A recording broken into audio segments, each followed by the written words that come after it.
As you know, Michael D. Higgins has been re-elected as the President of Ireland.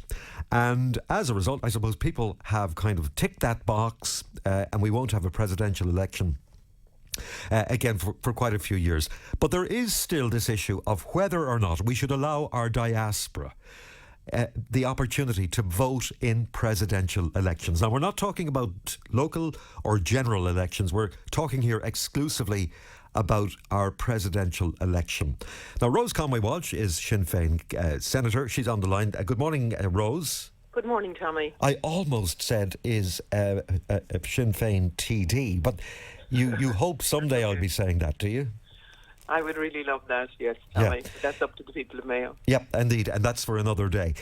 You want, or are you just trying to get a handle on what people's views is about this, or have you a strong view yourself? Well, I have a view myself, but I think it's an opportune time of the year when so many of our diaspora and people are at home on holiday. And I think it's important that we get the message to them, but also we hear what they're saying. And also, I suppose, to give them information in terms of where we are here with votes for the diaspora. OK, but to answer my question, would you be in favour of the diaspora having a presidential election vote? Oh, I certainly am, yes. I mean, I recognise that the Irish nation isn't just those who live within the state. The Irish nation, as stated in our constitution, even is that, you know, there's the entitlement and the birthright of every person born in the island of Ireland, you know, which includes its islands and its seas, to be part of the Irish nation. So for decades and decades, the Irish nation expands way beyond our own state. And I think it's very important that those people have a voice. Also, I suppose, in terms of myself being living out in the country for over a decade, it would have meant a lot to me to be able to vote in Irish elections or the presidential elections as well. And the president, you know, all of the presidents that we've seen, particularly in recent years, reach out to the diaspora and very much represent the diaspora. We go back to to Mary Robinson, even our own Mary Robinson, in terms of lighting the candle in the window. And these are all very positive gestures. But I think they need to be underpinned by giving people a choice abroad. Yeah, but fair enough. That's grand. So when you talk about diaspora, are you talking about first-generation Irish who have Irish passports who were born in this state? Because I would know a lot of second-generation Irish who have Irish passports as well and who wouldn't have been born in Ireland. Well, this is where it's interesting because there are, and this hasn't been set out yet, as to what categories of people would be allowed to vote. So people from outside other states, 120 other states in this, allow their diaspora to vote. And if we take England, for instance, or take Britain, for instance, they will allow anybody who has been out of the state within 15 years. So some of them set a time limit on it.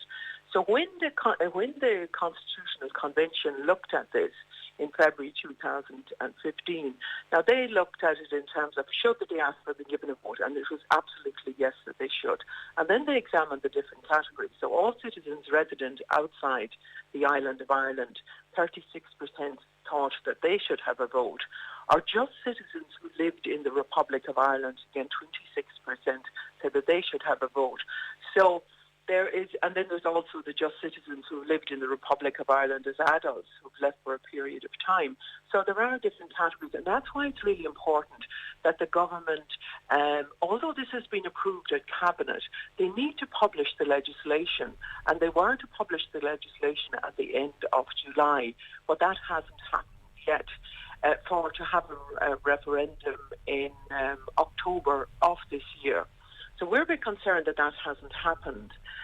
But those are the things. So when you ask me clearly who should have a vote, that hasn't been decided on yet. Okay. And that's why I think as well it would be interesting to listen to what our own diaspora have to say about that, because we don't want to create different tiers of citizenship either.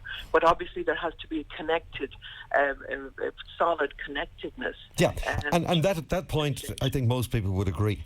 And I think the majority of people living in Ireland might say, well, yeah, of course, let them have a vote. The downside, though, Rose, to that is that, I know you might say the world is a smaller place now in terms of communication, and people can access all sorts of platforms to find out what's happening in every country in the world and to keep themselves updated. But if you take, for example, Michael D is in the Phoenix Park now for the next 6.5 years, okay? Now, he's in his second term, so he can't go for election a third time. But when you consider that, you look at the last presidential the race for the Irish, which many people said was a bit of a joke, but that's neither here nor there. If you have an Irish person living out in Kuwait or in Vancouver or in California or in Zurich or wherever, they might be getting the headline stuff, but they can't really get to know the candidates the way that we can, because we're seeing them on our television screens, we're hearing them on the radio day in, day out for a 6 or 7 year period, so we get a good handle on the kind of personalities that we might or might not vote for. You won't get that kind of flavour if you're living out in Azerbaijan. Okay, well, there's two answers, I suppose, to that. First is in who is likely to vote. Is everybody likely to vote if they're given the choice to vote? And we have other countries to look at this. So if we look at Canada, for instance, there's 3.6 million of a diaspora, and 2 million of those live overseas. But only 15,603 registered to vote in the 2015 elections, and 11,000 of those voted. So we're talking about people who really have an interest in what's happening abroad. Then we look at the changes in media. Midwest Radio goes all over the world. People who tune in online to Midwest Radio. The other thing, on social media, people tune in. So people have different methods of communications now that they may have had a couple of decades ago. So people do tend to be well informed about what's happening, and certainly can inform themselves with the information that's there. And they're the most people, I think, that are likely to vote.